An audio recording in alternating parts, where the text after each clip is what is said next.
नमस्ते प्रणाम, मंजू वर्मा, जिला अम्बेडकर नगर टांडा से स्वागत व मंजू लोकगीत 123 के चैनल पे आप सबके बीच बहुत प्यारा गौरा पार्वती का मजाकिया सोहर गीत लेके आया है। तो गौरा जब ब्याह करके आई है तो उनके घर द्वार ना रहा है, उन्हें वहीं पर्वत पहाड़ पे मड़ई पे रखे रहे शिव जी।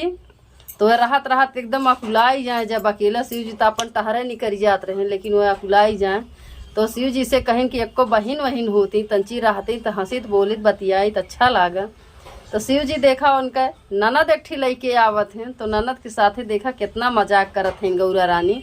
तो आप लोगन पूरा गाना सुनिए। गाना थोड़ा बड़ा बा लेकिन बहुत ज़बरदस्त गीत बा, पूरा लास्ट तक बना रही हैं। अच्छा लगी वीडियो शेयर करिए, लाइक करिए, कमेंट में बताइए गाना कैसे में। ज़्यादा से ज़्यादा शेयर करी हैं और सपोर्ट करी हैं मंजू लोकगीत 123 चैनल। सभी दर्शक का राम राम, जय सिया राम। हम नीलम धुरिया, टांडा जिला अम्बेडकर नगर से। तो आवे सुने शिव विवाह गीत। ब्याह रचाई शिवा जोगिया गौरा कालाई आवे, गौरा कालाई आवले हो। अरे नहीं बाटे महालया टारिया मड़ैया में बैठावेले हो। अरे नहीं बाटे महालया टरिया मड़ैया में बैठावेले हो।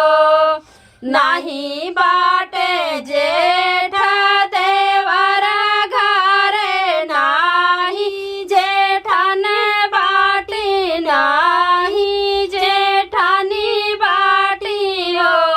अरे नहीं बाटे सासू ससुर घर, नाही ननद बाटी हो।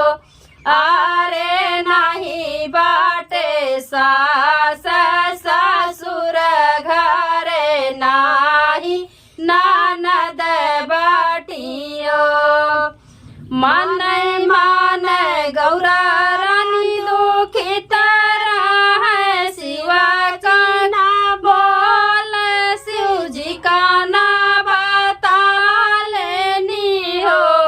मन मान गौरा रानी दुखित है, शिव के ना बतावेली, शिव के ना बतावेली हो।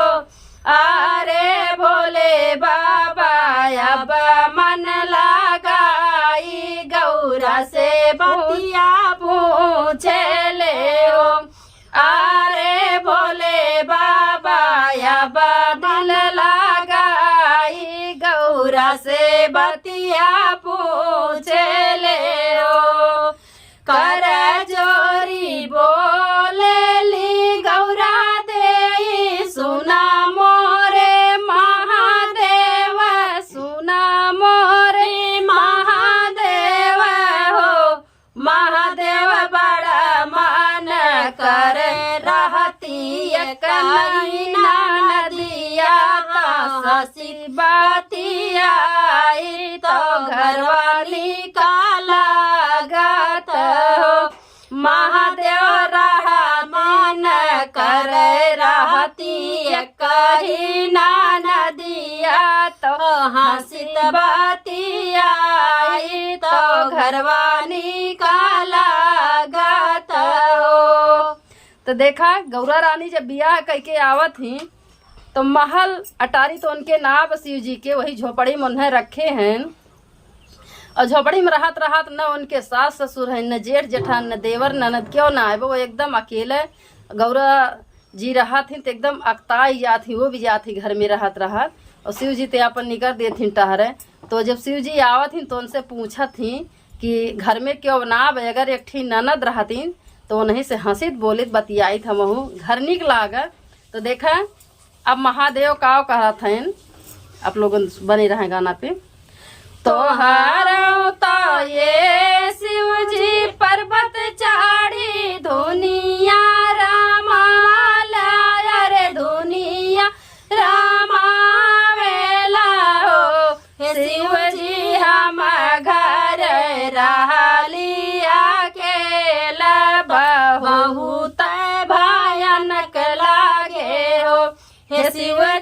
हम घरे रहलिया के तो बहुत भयानक लागे हो। गौरा के सुनी के बचनिया ता शिवाजी धीरज धारा में तो शिवजी धीरज धारा माइयो। गौरा के सुनी के बचनिया शिवजी धीरज धारा में अरे धीरज धारा ले हो। हे गौरा धीर धाराया झुकी रतिया बिहान बहिनी लाई तो घरवा सुहावन लागियो। हे गौरा धीर धाराया झुकी रतिया बिहान बहिनी लाई तो घरवा सुहावन लागियो। तो गौरा का शिव जी समझावत हैं कि जब तू इतना एकताई या तू ना घर में क्यों बा और आज का राती तू कैसो कैसो बितावा बिहान हम अपन बहन लेके आई। तो देखा गौरव रानी चुप मार ली कि ठीक ले आया। तो देखा कैसे ले आवत है। ननद ताई कितना तरसी है तो ननद देखा तब देखा का हाल बा उनका। तो ननद का जात है नाना शिव जी कैसे लेके आवत है। माया के बनोले शिव जी बहिनिया तो नौआ सवारी धैले नौआ सवारी धैले हो। अरे कई दियले गौरा गवा ठाड़ी तो देखी गौरा मगन भाई हो। अरे कई दिहले गौरा गवा ठाड़ी तो गौरा देखी मगन भाई हो।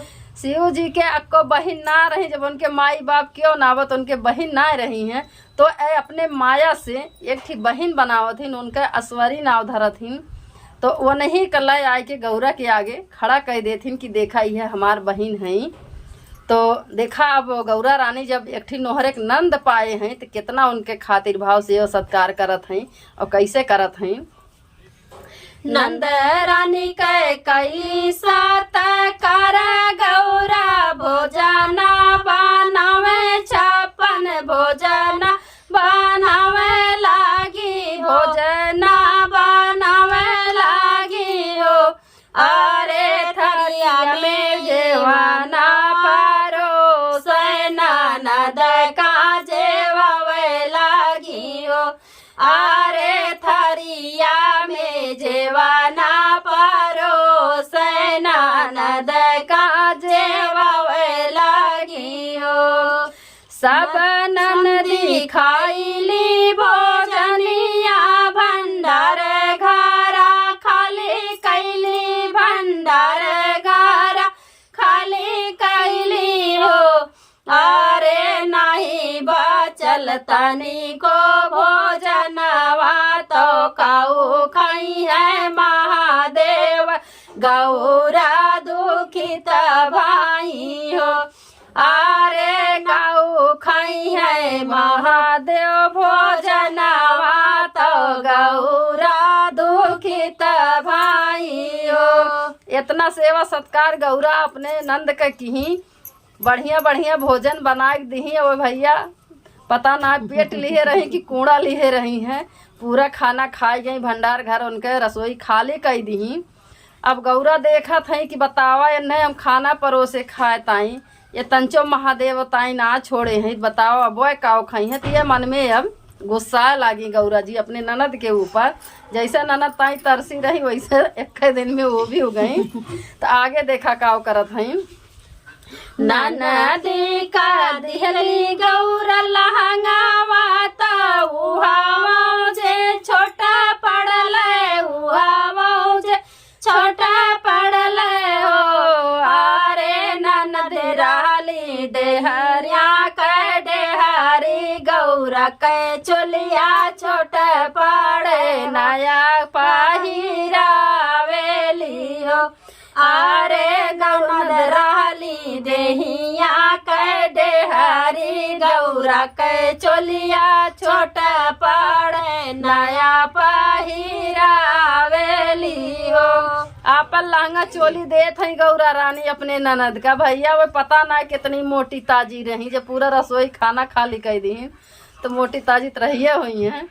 तो पूरा उनका कपड़ा लहंगा छोट हो जात बा, उनके लहंगा चोली कुछ ना उनके होत बा। तो वह बेचारो नया खरीद के ले आके पहिरावत ही गौरा जी अपने ननद का। तो अब देखा काव करत ही और उनके ननद जो रहा थी ऐश्वरी, अब देखा कैसे अपने भौजी से मजाक करत हई। तो आप लोग अब सुना। गौरा के सूझल मजाक गौरा का चिवाटी बनावा गईली, चिवाटी बनाई दिहली हो। अरे छिपाई लिहली घोड़े के बेवैया, दर्द गौरा तड़पेली हो। अरे छिपाई लिहली घोड़े के बेवैया, दर्द से गौरा तड़पेली हो। अपने गौरा का चिमटी बनाई दे थी उनका ननद, और जौन उनका बेवाय कुल फाट रहा था घोड़े में, वही में चिमटी बना के तो अपने घोड़े में छिपाई लेती। अब उनके जब खूब पीरा होत बे गौरा के तो खूब तड़पत है मारे पीरा के। ये खाली मजाक करत हैं गौरा जी के ननद जौन हैं अपने भौजी के साथ हैं। तो देखा अब शिव जी आवत हैं और हेरत हैं घरे में। कैसे हेरत हैं? बाहरे से आइले महादेव, ऐश्वरी बहिनी से पूछे, ऐश्वरी बहिनी से पूछे ले हो।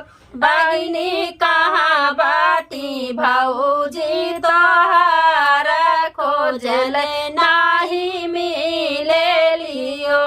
बहिनी कहाँ बाटी भौजी तोहार कहूँ ना देखाए पड़ली हो।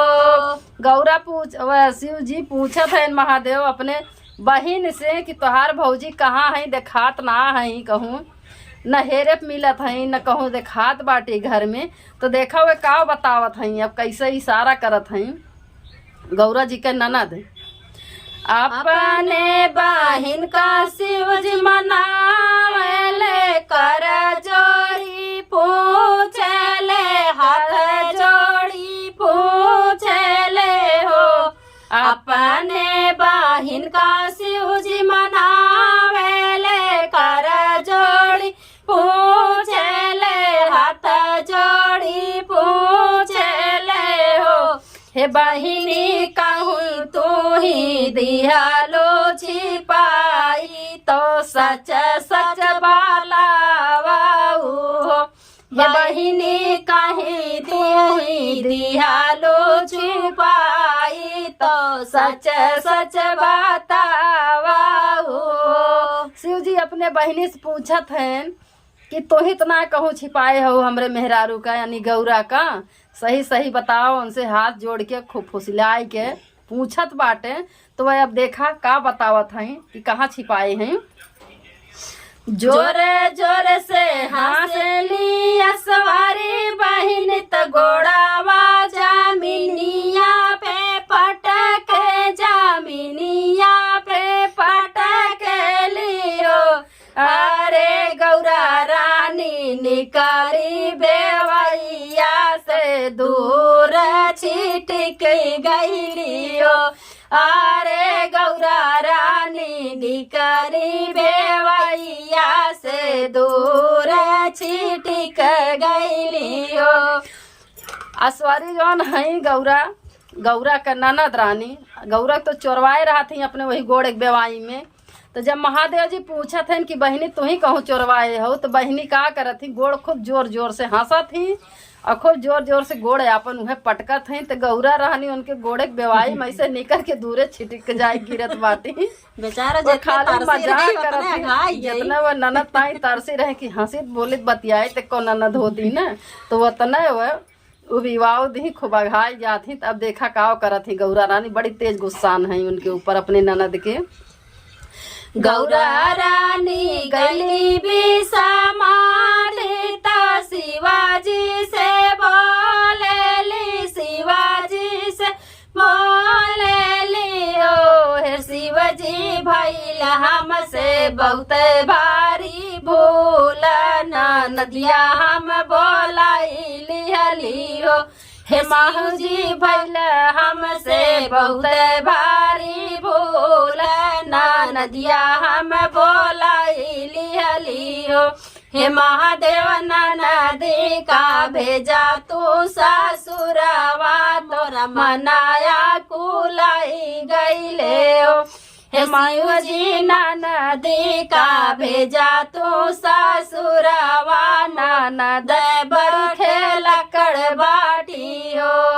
एकदम वो भी गई। अब शिव जी से कहा थे गौरा रानी हाथ जोड़ के शिव जी बहुत भारी गलती हम करे जोन हम ननद ताई एक ठीक तरसी रहे हैं, लेकिन हम एकदम ननद से आए तो एक के दिन में वो भी है। अब नहीं इनके ससुरारी ले जाए पहुँचाया हुआ, अब ना हम इनके साथे रह पाई। ये बहुत मजाक करत ही, खिलवाड़ करत ही हमरे साथे, तो हमारे इनके साथे गुजर बसर ना हुई। तो देखा महादेव काव करत है उनके साथे अपने बहन के। होत संझा बतिया महादेव बहिनी विदा करे बहिनी विदा करे ओ अरे गौरा रानी मगन भैली ननद भले गईली तो घर का विपत्या गईले हो अरे गौरा रानी मगन भैली ननद भले गईली तो घर के विपत्या गईले हो। अब गौरा रानी बहुत खुश हो गई और जैसे महादेव से बताइन महादेव भल बहन तुरंत वन्हे सुनी ना जुड़ते ले जाके पहुँचाए आवत ही। और पहुँचाए के बाद गौरा रानी खूब खुश होत हैं कि चला अब हमारे जीव का जंजाल है, आज से एकदम विपत छूट गए, अब हम खूब खुश बाटी। तो आप लोगों ने बताइए, शेयर करिए। धन्यवाद। धन्यवाद।